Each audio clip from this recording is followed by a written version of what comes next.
नमस्कार, knocking-news.com में आपका स्वागत है। मैं हूं गिरिजेश वशिष्ठ। मुख्तार अंसारी की मौत कैसे हुई? मुख्तार अंसारी की हत्या की गई या उसने आत्महत्या कर ली या एक नेचुरल डेथ हुई, हार्ट अटैक, जैसा कि प्रशासन दावा कर रहा है। उत्तर प्रदेश का जो हाल है उसमें जितनी सीधी तस्वीरें दिखाई दे रही है उतनी तस्वीर सीधी नहीं है और इस तस्वीर में कई लेयर हैं। आप कहेंगे कि मैं कहना चाह रहा हूं कि उनकी हत्या ही की गई है, स्लो पॉइजन दिया गया है या पॉइजन दिया गया है। मैं ये नहीं कहूँगा। मैं आपको कोई निष्कर्ष नहीं निकालूंगा कि उनकी हत्या हुई या नहीं हुई, लेकिन हम वो सारी की सारी परिस्थितियाँ, वो सारे के सारे सर्कमस्टांसेस सामने रखेंगे जिसके ज़रिए ये समझा जा सके कि ये हालात कैसे बने होंगे। सबसे पहले तो आपको मुख्तार अंसारी के परिवार और खुद मुख्तार अंसारी की आशंकाओं की तरफ ध्यान दिलाना चाहूँगा, जिसमें वो बार बार ये कह रहे थे कि उनकी हत्या हो सकती है। 10 दिन पहले 19 तारीख को बाकायदा जेल से चिट्ठी लिखी और चिट्ठी में उन्होंने नामजद तरीके से बताया कि कैसे उन्हें डिनर में जहर दिया गया है, किस किस आदमी का इसमें हाथ है। एक बड़े आईएएस अधिकारी का नाम बताया गया, एक उपराज्यपाल जम्मू कश्मीर के जो हैं उनका नाम बताया गया। इसके अलावा एक नाम ब्रजेश सिंह का आता है और इशारों में ये कहा गया कि इन सब लोगों को ये कहा गया है कि तुम अगर मुख्तार अंसारी की हत्या करते हो तो तुमको बचा लिया जाएगा। 19 तारीख को बांदा जेल में जहर दिए जाने का आरोप लगता है, 29 तारीख को मौत हो जाती है। अब ये समझेंगे हम कि मुख्तार अंसारी को ये क्यों लगता था। उन्होंने कहा इसमें कोई शक नहीं है, परिवार वाले कह रहे हैं कि उनको मारा गया। हमको उनसे कहा गया आपको शक है, तो उनके बेटे ने कहा कि नहीं, शक नहीं, हमें यकीन है कि मेरे पिता को जहर देकर मारा गया। खुलेआम उन्होंने बयान दिया है। लेकिन ये यकीन क्यों है? इस यकीन के वजह क्या है? अचानक कोई व्यक्ति ये क्यों कह रहा है कि मुझे मार दिया जाएगा, मेरे मारने की साजिश हो रही है, मुझे जहर दे दिया जाएगा? कोई भी व्यक्ति इस बात को लेकर आशंकित क्यों है कि उसे मार दिया जाएगा? जब वो बीमार पड़ता है तो उसके पीछे उसको जहर ही क्यों दिखाई देता है? मौत के पीछे प्रशासन पर शक क्यों होता है? और इस पूरे मामले में आज भी जब मौत हो गई है तो उनका परिवार पोस्टमार्टम दिल्ली के अखिल भारतीय आयुर्विज्ञान संस्थान यानी एम्स में क्यों चाहता है? उत्तर प्रदेश में उसका कोई भरोसा क्यों नहीं है? इस कहानी को समझने के लिए आपको थोड़ा अतीत में जाना पड़ेगा और अतीत में जाने से पहले आपको उन नामों पर गौर करना पड़ेगा जिन पर सबसे ज़्यादा शक बताया गया, बल्कि आरोप लगाया गया कि इन लोगों के ज़रिए मारने की कोशिश की जा रही है, हत्या की कोशिश की जा रही है। जो चिट्ठी अदालत को जेल से लिखी थी मुख्तार अंसारी में, उसका चौथा पैरा मैं आपको पढ़ के सुना रहा हूँ। प्रार्थी को विश्वस्त सूत्रों से ज्ञात हुआ है कि प्रार्थी की हत्या का षड्यंत्र जम्मू एंड कश्मीर के उपराज्यपाल मनोज सिन्हा जी, माफिया डॉन और भाजपा समर्थित एमएलसी ब्रजेश सिंह, भाजपा विधायक सुशील सिंह, पूर्व आईजी एसटीएफ अमिताभ यस और प्रमुख सचिव गृह सचिव उत्तर प्रदेश द्वारा रचा गया है। सरकार द्वारा हत्या के बाद कानूनी कार्रवाई से इन लोगों को बचाने का आश्वासन दिया गया है। जेल के अंदर मुझे फंसाने के लिए बाकायदा मुन्ना बजरंगी और प्रेम प्रकाश सिंह की गोली मारकर हत्या की जा चुकी है। भाजपा सरकार षड्यंत्र के तहत कई लोगों की हत्या कर चुकी है। अब इसमें कई लोग अधिकारी हैं, लेकिन एक नाम मनोज सिन्हा का आ रहा है और मनोज सिन्हा से भी दूर सबसे ज़्यादा एक नाम आपको चौंकाता है, जिसकी तरफ आपका ध्यान जाता है, और वो है एमएलसी ब्रजेश सिंह। ब्रजेश सिंह का इतिहास अगर आप जानें तो आप समझेंगे कि ब्रजेश सिंह के ऊपर सबसे ज़्यादा शक क्यों जा सकता है। तो सबसे पहले ब्रजेश सिंह के बारे में जानें कि ब्रजेश सिंह कितने बड़े माफिया डॉन हैं। मुंबई का जे अस्पताल हत्याकांड मैंने आपको बताया था। हुआ ये था कि अरुण गवली गैंग के साथ में दाऊद इब्राहिम की अदावत हुई थी और अपने एक हत्या का बदला लेने के लिए, बहुत डिटेल में नहीं जाऊंगा, अरुण गवली ने, जिनका हसीना पारकर के पति और दाऊद इब्राहिम के बहनोई की हत्या कर दी गई थी, इसलिए कि दाऊद को हम कुछ नुकसान नहीं पहुंचा सकते, दाऊद पे सीधे अटैक नहीं कर सकते। तो उनके नज़दीक, इससे पहले अंडरवर्ल्ड में ये रिवाज नहीं था, जो भी मुकाबला झगड़ा होता था आमने सामने होता था, लेकिन ऐसा पहली बार हुआ था कि उसका जो बहनोई, जो कभी भी किसी भी क्रिमिनल एक्टिविटी से, गैंग से, दाऊद से कोई लेना देना नहीं था, उसकी हत्या कर दी गई। दाऊद इब्राहिम अपने बहनोई की बहुत इज्जत करता था। उसका बदला लेने के लिए जो 2 शूटर थे, वो मुंबई के जे अस्पताल की एक हाई सिक्योरिटी वार्ड था जिसके अंदर कैदियों को रखा जाता था, उसके अंदर इन दोनों शूटर्स की हत्या करने के लिए अटैक किया जाता है। इस मामले में 2 पुलिस वाले मारे जाते हैं और दाऊद के जो शूटर इस कांड को अंजाम देने गए थे, उनमें से एक शूटर का नाम था ब्रजेश सिंह, MLC ब्रजेश सिंह, वो आदमी जिसके ऊपर जेल में हत्या करने का शक जता रहा है मुख्तार अंसारी। ब्रजेश सिंह के ऊपर ये आरोप लगता है तो उसके साथ में कुछ और छिलके उतरते हैं अंडरवर्ल्ड से भारतीय जनता पार्टी के संबंधों के। सिर्फ ब्रजेश सिंह ही नहीं, ब्रजभूषण शरण सिंह, जो अभी कुछ पहलवान कुश्ती मामलों में फंसे थे, फैजाबाद के कभी सांसद होते थे, उन ब्रजभूषण शरण सिंह ने अपने सरकारी निवास में, दिल्ली के सरकारी निवास में सांसद के तौर पर जो मिला था ब्रजेश सिंह को, जब वो अरुण गवली के शूटर्स की हत्या करने के बाद भाग आया था, 2 पुलिस वालों को भी मार दिया गया था। बेहद सनसनीखेज हत्याकांड था 2008 का। इस पर मैंने वीडियो बनाया था और भी डिटेल से आप दिखाना चाहें तो देख सकते हैं। तो ब्रजभूषण शरण सिंह ने उसको शरण दी थी। उत्तर प्रदेश में जो जाति के आधार पर भी गैंगस्टर्स की बहुत बड़ी एक नेक्सस है, चूंकि ब्रजभूषण शरण सिंह की जाति भी ठाकुर थी और ब्रजेश सिंह की जाति भी ठाकुर थी। इसके अलावा और भी बहुत सारे ठाकुर गैंगस्टर्स हैं, बहुत पुरानी कहानियां हैं, बहुत सारी अदावतें हैं, उन पे जाएंगे तो कहानी बिखर जाएगी। हमको अभी रहना है मुख्तार के आसपास। तो ब्रजेश सिंह की जो हत्या, ब्रजेश सिंह जो है उनके ऊपर हत्या का आरोप लगा। ब्रजेश सिंह आज भी कई मामलों में वांछित हैं और ये जो टाइमिंग है, ये टाइमिंग वो है जिसमें एक पुराना हत्याकांड था और उस हत्याकांड में मुख्तार अंसारी की गवाही होने वाली थी। 1990 में सूर्यदेव सिंह एक झारखंड के माफिया थे, उनकी हत्या हुई। उसके बाद ब्रजेश सिंह ने उनका कारोबार संभाला और 6 हत्याओं का उनके ऊपर आरोप लगा। ये बहुत बड़ी कहानी है। उनके बेटे राजीव रंजन सिंह का अपहरण करके हत्या कर दी गई, उसमें भी ब्रजेश सिंह का नाम आया, बाद में उसको हटा दिया गया। लेकिन ब्रजेश सिंह के दुर्दांत होने पे मैं फिर नहीं जाऊंगा। मैं आपको लेकर आना चाहता हूं उस कांड में जिस मामले में अब ब्रजेश सिंह को सबसे बड़ा खतरा मुख्तार अंसारी से था। मोहम्मदाबाद से 7 किलोमीटर दूर एक जगह है चट्टी गांव।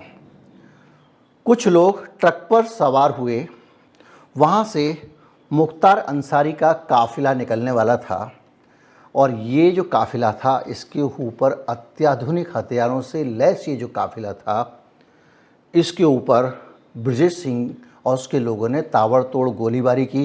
ये आरोप लगाया जाता है। 17 लोगों के खिलाफ FIR दर्ज कराई गई। उसमें ब्रजेश सिंह और त्रिभुवन सिंह को नामजद किया गया था। 15 अन्य लोग अज्ञात थे। चूँकि ये मुख्तार अंसारी के काफिले पर एक हमला था तो ब्रजेश सिंह और मुख्तार अंसारी में ठन गई थी। एक तरफ ठाकुर और क्षत्रिय माफिया, दूसरी तरफ मुसलमान माफिया। और इस अदावत के बीच में ब्रजेश सिंह को, जब वो फरार हो गया हमला करने के बाद, उसको भुवनेश्वर से गिरफ्तार किया गया। वहाँ पर नाम बदल कर रह रहा था। बाद में मामला आया और सुप्रीम कोर्ट में ये कहा गया कि 1 साल के अंदर या तो चार्ज फ्रेम करके और सज़ा दीजिए, वरना छोड़िए आप अनंत काल तक किसी को नहीं रख सकते जेल में। और 1 साल के अंदर हाई कोर्ट ने उसकी पूरी तरह से सज़ा नहीं सुना पाया तो उसको रिहा कर दिया सुप्रीम कोर्ट के आदेश को कंसीडर करते हुए। और इस तरह से 3 अगस्त 2022 को ब्रजेश सिंह बाहर आ जाता है। 22 को बाहर आने के बाद अब ब्रजेश सिंह के हाथ खुल गए हैं। 2023 को 3 जनवरी को माफिया ब्रजेश सिंह की शिनाख्त करनी थी मुख्तार अंसारी को, लेकिन मुख्तार अंसारी के परिवार ने कहा कि बांदा जेल से आप ब्रजेश सिंह को देखने के लिए यहाँ लाने वाले हैं शिनाख्त के लिए, तो मुख्तार अंसारी की हत्या हो सकती है। अतीक वाला उदाहरण सामने था और ब्राह्मण माफियाओं के साथ भी उत्तर प्रदेश का जो ठाकुर माफिया उसकी अदावत रहती है। और वो जो आप याद मत भूलिए, कानपुर के पास एक अपराधी ब्राह्मण, कमेंट करके नाम बताइए, उसको पुलिस एनकाउंटर में मारने गई थी। उसने पुलिस के ऊपर गोलियां चलाईं, गोलियां चलाने में कई पुलिस वाले मारे गए। वो आदमी वहाँ से भाग गया। भागने के बाद महाकाल के वहाँ पर उसने समर्पण किया। उत्तर प्रदेश पुलिस उसको लौट कर लेकर आ रही थी, उसकी गाड़ी पलट गई और मुठभेड़ में उसको मार दिया गया। ये आरोप लगाया गया। पुलिस ने कहा कि उसके पीछे पीछे पुलिस मीडिया भी उसको चेज़ करता हुआ चल रहा था, तो एक जगह आई वहाँ मीडिया को रोक दिया गया और पुलिस आके लेकर गई। और आगे बाद में कहानी उसको मार दिया गया और बाद में कहानी आई कि वो जो है वो भागने की कोशिश कर रहा था तो गाड़ी पलट गई। गाड़ी पलटने के बाद जब वो भागने की कोशिश करने लगा तो उसने गोलियां चलाई पुलिस पर और पुलिस ने गोली उस पर जवाबी चलाई तो वो मारा गया। खैर, इस पूरे मामले के बाद में मुख्तार अंसारी को पता था अगर मैं सड़क मार्ग से गवाही वगैरह देने जाऊंगा तो मार दिया जाऊंगा। तो 3 जनवरी 23 कोई साल सवा साल पहले एक गवाही देने वाला था वो ब्रजेश सिंह के खिलाफ, जो टल गई थी। और अब फिर वो मौका आने वाला था, वो दिन आने वाला था जब ब्रजेश सिंह की सज़ा तय होने वाली थी सिर्फ मुख्तार की गवाही से। तो अब आप समझे होंगे कि ब्रजेश सिंह क्यों मुख्तार अंसारी को जीवित देखना नहीं चाहता होगा और क्यों मुख्तार अंसारी ने ब्रजेश सिंह का नाम लगाया। लेकिन इससे पहले हम और आगे बढ़ें इस कहानी पे, हम वो बातचीत सुन लेते हैं। ये वो बातचीत है जो आखिरी बातचीत है मुख्तार की अपने परिवार से, और उस बातचीत में भी फ़ोन पर वो अपने परिवार को कह रहा है कि मुझे बहुत कमज़ोर कर दिया गया है, मेरी हालत बहुत ख़राब है। इस कहानी को सुने उससे पहले, ब्रजेश सिंह का सिलसिला ख़त्म हो उससे पहले आपको एक और चीज़ बताता हूँ। 6 करोड़ की सुपारी मुख्तार अंसारी को मारने के लिए ब्रजेश सिंह पर आरोप लग चुका था कि उसने दी है। लंबू नाम का एक व्यक्ति था, उसको आरा कोट धमाके में गिरफ्तार किया गया था। पुलिस ने पूछताछ की तो पता चला कि उस आदमी को ब्रजेश सिंह ने सुपारी दी थी ताकि मुख्तार अंसारी की हत्या कर दी जाए। इसके बाद तब की सरकार ने मुख्तार अंसारी की सुरक्षा कई गुना बढ़ा दी थी। अब सुनते हैं वो पूरा संवाद फ़ोन पे। जो लोग इसको सुन चुके हों सोशल मीडिया पे वो फॉरवर्ड करके आगे भी जा सकते हैं। बेटी, दामाद और परिवार के लोग मुख्तार अंसारी से बात कर रहे हैं। आखिरी टेलीफोन कॉल है और उसमें बात यही हो रही है कि वो मार दिया जाएगा या मर जाएगा। हार्ट अटैक अचानक आता है। 10 दिन पहले से आदमी ये कहने लगे कि मुझे जहर दिया जा रहा है, तो ये कहानी कुछ और बयां करती है। सुन लीजिए कन्वर्सेशन, फिर आगे बढ़ते हैं। हम ठीक है मेरी जान। अल्लाह का शुक्र है पापा, आपकी आवाज़ सुनने नसीब हो रही है हम लोग को। आप ठीक है ना? आपकी आवाज़ बहुत डर आ रही है। रुकिए, उमर लाइन पे ही आप करिए। हेलो, हाँ बाबू बोल। जी बाबा, अस्सलाम वालेकुम। आप ठीक हैं? हाँ बाबू ठीक है। बस अल्लाह ने बचा लिया पापा, आप हिम्मत से रहिए, इंशाल्लाह सब सही होगा। रमजान का पाक महीना हम लोग को पूरी उम्मीद। आप कुछ बोलिए पापा, जो हमसे कहना है बोलिए फटफट। 18 तारीख से बाद से पाक ही नहीं है, रोजा ही नहीं है, न एक वक्त की नमाज पढ़ो। जी हम बेहोशी टाइप हो जा रहे हैं। हाँ बाबा, बिल्कुल बहुत कमजोर हो गए आप। हमने देखा, वीडियो में देखा हमने, जब आप डिस्चार्ज हुए हैं तो न्यूज वाले दिखा रहे थे। पापा हम यही कोर्ट में ही हैं, हम मुलाकात की परमिशन करा रहे हैं यहाँ डालीबाग वाली को अदालत में हैं हम यहाँ लखनऊ में, और मऊ से भी दरोगा अंकल भी करा रहे हैं। अगर परमिशन आज हो के नकल मिल जाएगी तो कल हम मिलने आएंगे आपसे, हम और भाभी दोनों लोग। हाँ, 2 दिन 4 दिन 5 दिन आओ, ताकि हम उठ सके। हम बैठ नहीं पा रहे हैं बाबू, और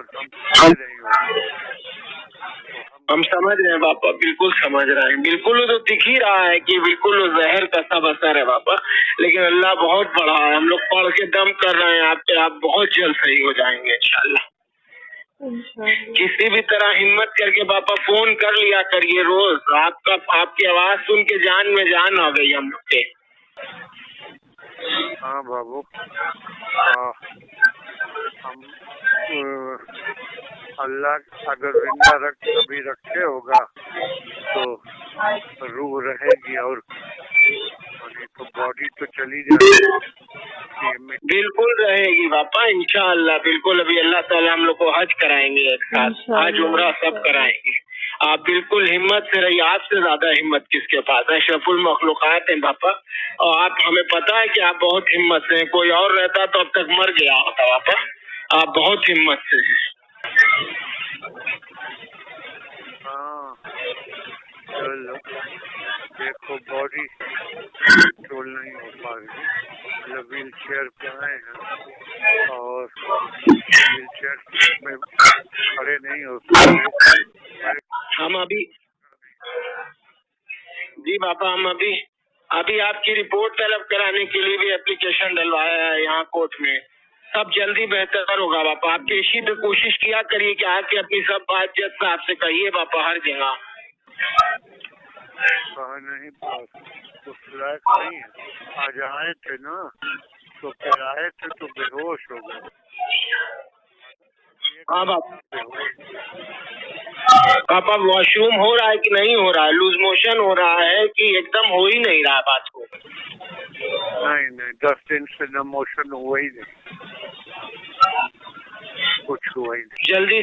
जल्दी सही हो जाएंगे पापा। हम लोग पढ़ के फूक रहे हैं, आपको जमजम और खजूर भेजेंगे, या हम आएंगे तो लेके आएंगे आपके लिए। जमजम सिकत बाबा लेके आए हैं सऊदीया से, जमजम और खजूर लेके आएंगे आपके लिए, और फल। 5 दिन 10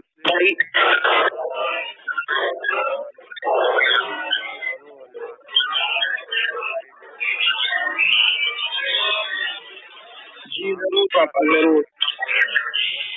जी पापा, जल्दी करा रहे हैं। भैया से वीसी पे बात हुई थी अभी मेरी, आप 15-20 मिनट यहाँ जब से आप बात कराए मेरी वीसी पे। वीसी पे बात हुई थी यहाँ लखनऊ पेशी पे, हम आए हुए हैं कचहरी में। यहाँ वीसी पर वीडियो कॉन्फ्रेंसिंग पे बात हुई है भैया से मेरी, वो ठीक है, बस आप ही के लिए परेशान है। भाभी मिल के भी उससे आ जाएंगे। बस वो वहीं 2 दिन 3 दिन रुका करे, थोड़ा बच्ची तो खर्च भी कम लगेगा करना। जी पापा, आप बस हिम्मत रखिए और हम लोग जल्दी मिलने आएंगे आपसे। अगर आकर हो जाएगा तो कल, नहीं तो फिर 2-3 दिन बाद आएंगे, सोमवार मंगल। अभी इस लायक बॉडी नहीं है तुम हमें बोल पाओगे। अब तक आपने समझ लिया कि किस तरह से 21 मार्च को बाकायदा उन्होंने चिट्ठी लिखी कि मुझे 19 मार्च को खाने में जहर देने की कोशिश की गई, डिनर में जहर दिया गया जेल के अंदर। और ये कहानी सीधे सीधे एक आखिरी वीडियो कॉल भी आपने देख लिया, सुन लिया, और इस कहानी के अंदर किन किन लोगों के नाम आए थे। योगी जी, योगी आदित्यनाथ, जो इस समय उत्तर प्रदेश के मुख्यमंत्री हैं, उन पर भी कई तरह के आरोप लग चुके हैं, कई तरह के मुकदमे हो चुके हैं, और कई मुकदमे उन्होंने खुद अपनी ही कलम से अपने ऊपर से अभी मुख्यमंत्री बनने के बाद हटवाए हैं। और जिस तरह की राजनीति वहाँ होती है पूर्वांचल में, उसमें योगी जी भी एक छोटे मोटे नहीं बड़े वाले दबंग आदमी माने जाते हैं, और सीधे सीधे बड़े बड़े डॉन्स को वो चुनौती देते रहे हैं। और मुख्तार अंसारी हों या अतीक हों या दूसरे लोग हों, उनको हमेशा अपने टारगेट पर उन्होंने लिया। और एक बहुत पुरानी बात है कि जब मऊ में दंगे हुए थे तो ये आरोप लगाया गया कि मुख्तार अंसारी मऊ में दंगों के दौरान खुली जीप पर शान के साथ घूम रहा था। तो योगी आदित्यनाथ ने अपने छात्र धर्म को निभाते हुए, क्षत्रिय धर्म को निभाते हुए उनको चुनौती देने की ठानी थी। 3 साल बाद योगी ने ऐलान किया कि वो आजमगढ़ में एक रैली निकालेंगे। डीएवी डिग्री कॉलेज में रैली निकलने वाली थी। तारीख थी 7 सितंबर 2008। कुछ 7-8 गाड़ियों के साथ वो अपने मठ से निकले। रास्ते में काफ़िला जुड़ता गया और सैकड़ों गाड़ियां हो गईं। और योगी जी के काफ़िले पर उनकी लाल रंग की जो एसयूवी थी उसके ऊपर हमला हो गया। हमला होने के बाद योगी जी ने ये संकल्प लिया था कि उनको उन्हीं की भाषा में जवाब देंगे। तो योगी जी के राज में जो वहाँ का माफिया है, कुछ लोग, जो अब बात हो रही है वो ये कहा जा रहा है कि यहाँ उत्तर प्रदेश में एक अपराधी मर गया, अपराधी को मार दिया, तो उसमें ऐसा क्या हो गया कि लोग तड़प रहे हैं। कुछ लोग कह रहे हैं कि मुस्लिम तुष्टीकरण के लिए किया जा रहा है, कुछ लोग कह रहे हैं कि एक अपराधी के मरने पे कितना दर्द हो रहा है, वगैरह वगैरह। लेकिन ये जो कहानी है ये 2 तरफ इशारा करती है। एक तरफ सरकार के माफिया के साथ नेक्सस की तरफ इशारा करती है कि सरकार कुछ खास माफियाओं के साथ में एक गठबंधन बनाती है और सरकारी मशीनरी का, जैसे कि उत्तर प्रदेश पुलिस है या कोई भी मशीनरी है, ये एक हम एजम्पशन कर रहे हैं, मेरे पास कोई सबूत नहीं है, तो उसका इस्तेमाल करती है। जैसे कि इलेक्टोरल बॉन्ड में हमने ईडी का इस्तेमाल देखा, इनकम टैक्स का इस्तेमाल देखा और सीबीआई का इस्तेमाल देखा कि किस तरह से एक अपने जैसे बाहुबली फौज होती है उस तरह से सरकारी एजेंसियों को अपने हित के लिए इस्तेमाल किया गया। उसी तरह से ऐसा प्रतीत होता है कि उत्तर प्रदेश में भी जो गैंगवार थी, एक खास तरह के, खास जाति के माफियाओं के लिए, उनके दुश्मनों को निपटाने के लिए पुलिस का इस्तेमाल किया गया। ऐसा लगता है इन बयानों से जो मुख्तार अंसारी के परिवार की तरफ से आते हैं या जो आरोप अतीक की तरफ से आए थे या अतीक के परिवार की तरफ से आए थे। तो ये सिर्फ राजनीतिक दलों के माफिया की बात भी नहीं है, ये अलग अलग तरह की बातें हैं। और इन चीज़ों के बीच में आप एक चीज़ साफ दिखाई देती है कि ये मामला उतना सीधा नहीं है। और ये जो हत्या की आशंका जताई जा रही थी या बात हो रही है कि उनकी हत्या की गई होगी, तो इसके पीछे एक तो मकसद दिखाई देता है ये वाला अदावत वाला, गैंगवार वाला। और उससे भी बड़ी चीज़, अगर कोई मकसद ना हो, जो मुझे भी लगता है कोई मकसद नहीं होगा, एक हम हर तरह की कल्पना पे जाते हैं तो इसमें जा रहे हैं, तो उससे भी ज़्यादा बड़ा मकसद और बड़ा धर्म राजधर्म होता है। जब कोई व्यक्ति आपकी शरण में है, आपकी हिफाजत में है, अगर अदालत की सुपुर्दगी में है, एक व्यक्ति अदालत के पास में है, वो जेल में है, तो सरकार के पास नहीं है, और वो व्यक्ति अपराधी था, वो व्यक्ति कई हत्याएं कर चुका था, उस व्यक्ति के मर जाने पे किसी को दुख नहीं होना चाहिए। ये जो लोग बार बार कह रहे हैं, उनको ये समझना चाहिए कि वो व्यक्ति अगर अपराधी था तो उसे मारने का हक इस भारत देश में अगर किसी को है तो कानून को है, और कानून की अदालत ही मारने की सज़ा सुना सकती है। और जब तक कानून की अदालत सज़ा नहीं सुनाती है तब तक उस आदमी को स्वस्थ, सुरक्षित संभाल कर रखने की जिम्मेदारी सरकार की, प्रशासन की है। उसी सरकार की और प्रशासन की है जो उसके खिलाफ मुकदमा चलाता है अदालत में जाके। जब जेल में आदमी मारा जाता है जुडिशियल कस्टडी में, इसका मतलब वो अदालत के पास रखा हुआ है, वो आदमी अदालत की सुपुर्दगी में है। तो इस तरह से किसी आदमी का मारा जाना, अगर वो हार्ट अटैक नहीं है, तो अपने आप में एक बहुत गंभीर सवाल है। इसीलिए इस चीज़ को लेकर एक नियम है कि हिरासत में अगर मौत होती है तो न्यायिक जांच करानी होती है। इस केस में भी न्यायिक जांच हो रही है और जिस न्यायिक जांच की बात हो रही है, जो न्यायिक जांच हो रही है, जुडिशियल इंक्वायरी हो रही है, वो किसी जो कहा जा रहा है करवा तो दी, ऐसा नहीं है।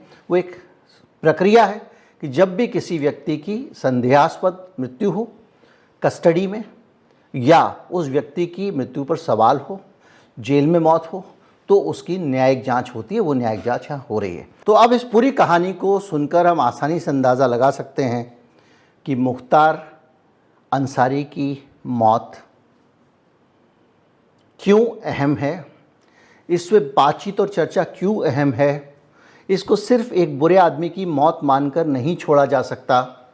ये भारत की पूरे सिस्टम पर भी एक सवाल है, और उससे भी बड़ा सवाल है कि क्या इस देश के सुरक्षित जेलों के अंदर सरकारी मशीनरी का इस्तेमाल करके हत्या करवाई गई है। और अगर सवाल उठ रहे हैं तो उनकी जांच होनी चाहिए, और उस जांच को एक लॉजिकल एंड तक पहुंचना चाहिए। अगर परिवार को लगता है कि सही नतीजा एम्स में पोस्टमार्टम के ज़रिए हो सकता है, तो वो करवाना चाहिए।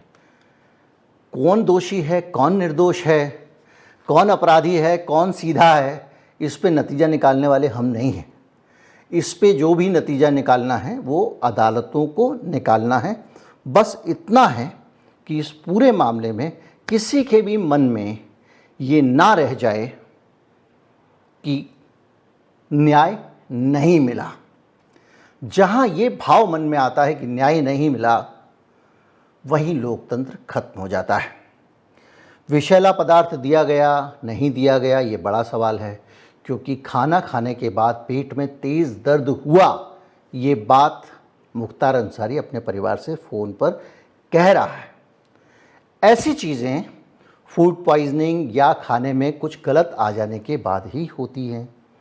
और भी बहुत सारी चीज़ें हैं जो सवाल खड़े कर रही हैं। मैं उसमें जाना नहीं चाहूँगा, वो जांच का विषय जांच एजेंसियों को करना चाहिए। लेकिन एक चीज़ आप समझ गए होंगे कि ये मामला सीधा सीधा एक अपराधी की मौत का नहीं है। इस मामले में बहुत सारी लेयर हैं, बहुत सारी परतें हैं, जिसमें आप पीछे पीछे जाएंगे तो बहुत सारी चीज़ें निकलेंगी। बृजभूषण शरण सिंह के साथ किस तरह अटल जी लूज टॉक किया करते थे, ये भी मैं आपको बता चुका हूँ। जब जानते थे कि वो आदमी दाऊद के लोगों को शरण दे चुका है। एक हत्या हुई थी अपने राजनीतिक प्रतिद्वंदी की, इसी क्षत्रिय गैंग ने कराई थी। बृजभूषण शरण सिंह के ऊपर आरोप था। उस हत्या के बाद में अटल जी ने बृजभूषण शरण सिंह से फ़ोन पे कहा मरवा दिया। ये संबंधों का स्तर था, और ये एक स्वच्छ पार्टी की स्थिति है जो अब इस मुख्तार वाले मामले के बाद ये बताने की कोशिश कर रही है कि सब माफिया डॉन वाली पार्टियां हैं, और कितना तिलमिला रही हैं अगर एक डॉन मर गया। मामला राजनीतिक अपराधीकरण का है, और उसमें सारे पक्षों का आपराधिक चरित्र दिखाई दे रहा है। अगर बुलडोज़र चल रहा है, मुठभेड़ हो रही है, गाड़ियां पलट रही हैं, तो कुछ खास तरह के अपराधियों की ही क्यों हो रही हैं, एक दूसरा टाइप का ग्रुप है उसकी क्यों नहीं हो रही हैं। बहुत सारी बातें हैं। वीडियो ख़त्म करते हैं, हमारा मुंह से बातें निकलती जाएंगी, बड़ी ख़तरनाक बातें होती हैं। नमस्कार, जय हिंद।